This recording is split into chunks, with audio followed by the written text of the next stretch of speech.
You're on SENZ Mornings with Riccardo in for Smithy, who will be back for you on Monday. But joining us now out of the Republic is Brendan Nell, a rugby writer extraordinaire. Make sure you check out his YouTube channel. Everything South African Rugby is there. Morning, Brendan. How you doing?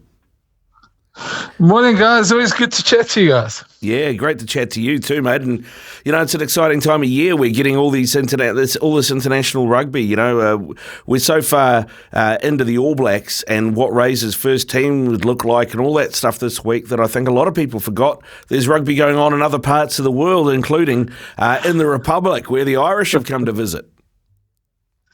Yeah, well, I love this part of the year. I must admit, this part in November is probably the best part of the year for any rugby fan. And yeah, I mean, listen, there's we've also kept one eye on Razor and them, but there's a bit of a rugby match happening here in my backyard in Pretoria. There is, and I looked at the team that Rassie Erasmus has selected for this first test, and over here, I guess we've got a new coach, so everything is fresh, and we tend to project forward to the next World Cup and who's going to be there. It doesn't look like that is what Rassie is doing. Rassie is just trying to win the series against the Irish. Well, I think you've got to put it in perspective. I mean, since Rassie's taken over, they've played Ireland twice and they've lost to Ireland twice. So this is the one team in world rugby that the Springboks haven't beaten under Rassie. So you could pretty much say it's personal, and you could pretty much say that there's a desire amongst the Boks as well to win this game, come what may. So I think that's the thing. Look, I mean, there's a lot of good young talent coming through in South Africa. There's a lot of, we're going to probably see them in a couple of weeks' time when they have that game against Portugal. But for now, the first priority is to win that test match. 12, I think, of the team from the Rugby World Cup final are in the starting 15, and the three that came, the other three that started are on the bench, mate. So it's pretty much as strong as you could get in terms of what a South African side could look like. Yeah, and I think the fact that there's a debate over here in South Africa about that team, it shows you just how well some of the youngsters have done that are coming through as well. There's certainly the Bulls' success in the URC. There's some really good youngsters coming through, and I think Springbok Rugby is probably in an extremely healthy position at the moment in terms of depth. Of course, I mean, it all comes down to results, and things can change pretty quickly in this game. But for now, I think the anticipation about this game against Ireland is huge, because there's been lots of spice in the media before this game as well. There is always plenty of spice when Rassie's involved, mate. That's our experience. One thing we tend to look at over here is a bloke called Malcolm Marx, and can never understand why he's wearing 16 and not 2. Where are you guys with that?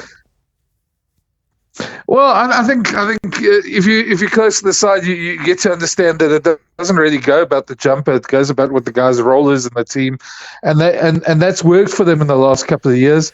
I mean, you could take anyone of that front row, and you could say, well, yeah, they could probably front up. And there's a couple of guys from the Bulls who demolished Leinster's front row a couple of weeks ago, which is basically the Irish front row, who haven't even made the side. So Malcolm's one of them. Whether he plays, he's come back from a 9-month injury. He played against Wales, was his first game since being injured in the World Cup. So I think that's probably got to do with some with it. But at this moment, you could probably pick any one of those front rankers, and they'll probably do the job at the moment. Was there anything about this team that surprised you? Not really. Yeah, I suppose maybe the one thing was just them backing a youngster like Sasha Feinberg-Mngomezulu, who's really come through well, and he's really looking like a future talent for Springbok Rugby ahead of Manie Lebok, because we always thought Manie Lebok might be on the bench, but he's had a bit of goal kicking troubles. He was the guy who missed a couple of kicks in Paris against Ireland as well, so they've gone with the youngster there. But other than that, it's pretty much the side we expected. On Feinberg, he can play 10, he can play midfield, he can play 15, and when you've got a 6-2 split, I guess that's a big part of the reason he comes in. Where do you think his best position is looking to the future? I think he's probably going to settle at 10, but he's He's one of those, people are talking about him as a generational talent. He's one of those guys like Damian Willems who's come through at a young age, and they're backing him. And I think, when you've got a guy like that and back him at such a young age, we've had him up for media this week, and he was incredibly mature, and, he's a really self-confident guy. And I mean, I was quite impressed with the guy as well in the last week, just seeing him face to face. And he certainly doesn't look like a guy who has any nerves when he gets onto the field at the age of 20. So, he's certainly somebody who's good. I think he's going to probably end up as the next 10, though.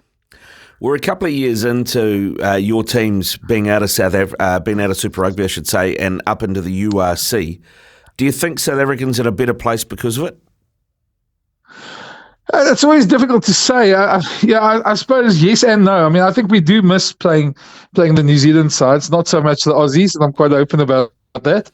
There was nothing worse for us as journos having to sit through a Western Force Melbourne Rebels game at sort of 12 o'clock on a Saturday afternoon.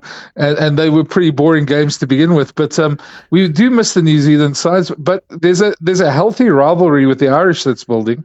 Very much so in the URC, and I think we're quite enjoying it, and we're still getting used to the whole European thing. I think we're starting to master the URC pretty well. But when you play against teams with 200 million rand or 20 million or 200 million euros, sorry, I should say, budgets like Toulouse and Leinster and those teams, you realize you're up against a different machine where they can bring in players from all over the world. Yeah, I was going to ask that a bit because that Irish, the URC tends to be dominated by the Munsters and the Leinsters and even the Connaughts and the Ulsters go pretty well. Have you noticed? Do you think? I suppose we'll probably find out more in the series, but do you think it's preparing the Springboks better for international rugby, playing in that competition, playing different styles? I think so, because I mean the one thing you get in this league is very much different styles, 5 different countries, and maybe not the same sort of strengths, but definitely different conditions. It's preparing them a lot more for playing in the Northern Hemisphere. And the other thing is as well, the Irish teams are pretty much very similar to South Africa in a lot of ways, with their big packs and the way they play as well. So, the whole thing about it, I think with Ireland's had a bit of trouble with this is because all 3 URC finals have been in South Africa. Okay, only the Stormers won one of those finals. The other 2, the South African sides lost. But still, I mean, they this whole dominance before then, Leinster won 4 in a row. And now Leinster haven't made a final since the URC's been formed. So there's quite a bit of rivalry and a lot of debate going around that. But overall, most people I speak to in the Northern Hemisphere reckons the competition is stronger with South Africa in it. And what about the Irish? How have they been as tourists so far in terms of how you've been able to deal with them? Well, they've been good. I mean, listen, Ireland, in fact, you've got to separate, I suppose, between the media hype and the players themselves. The players have kept a very low profile. They've been unbelievably respectful and unbelievably going out their way to avoid any sort of controversy. I think they know South Africans are pretty hostile, and especially with this game, there's a lot of spice around it, so they'll seize on anything. But then you get the Irish media who haven't been so complimentary and have quite disparaged South African rugby a number of times and celebrated that World Cup win like they'd won the World Cup at that stage. And so that's raised a bit of heckles around and there's a couple of people who can't wait for South Africa to win. It's not going to be that easy because they are a very good side, as you guys found out a couple of years ago. And the Boks are going to have to be at their best to win that. They will be. The Irish seem to have taken a slightly different route in terms of the team that they've picked. There's obviously still a lot there of experience with Peter O'Mahony captaining it, but they have given a debut to a fullback, which I find really interesting that they've done this when you got a test in South Africa and you blokes have something called a bomb squad. So what are you expecting from Jamie Osborne? Well, it's going to be interesting because the Bulls, I think, a couple of weeks ago when they played that Leinster team, which I think 10 of them are in the starting lineup for Ireland this weekend. When the Bulls played them, they used the kicking game extremely well. They drew out the back 3 out of the 22, and then when they came out in that second half, they kicked over their heads and turned them around. So, I think the Boks are probably going to employ something similar on that. But, with Tony Brown there nowadays, we saw a little bit against Wales. They want to use the space a lot better. I'm not sure they'll be there quite yet, but they certainly want to create space for their backs, and they've got pretty decent scrum cap wingers at the moment. That if they do get some space, they can cause some havoc, and I think that's what they're looking for. Yeah, it's going to be a great test match. What sort of reception when he comes to Ireland, when he comes to South Africa, does Josh van der Fly get, given where he's from? Well, I don't think that. I think South African fans are very much like New Zealand fans. They respect a good player, and he's an exceptional player. But there's a bit of an internet joke going around where people mistook him for being South African because of his surname, and he's actually Dutch. And so there's a bit of an internet joke going around that he's coming home, which is quite funny but he is an exceptional player, and I think we rate him extremely highly.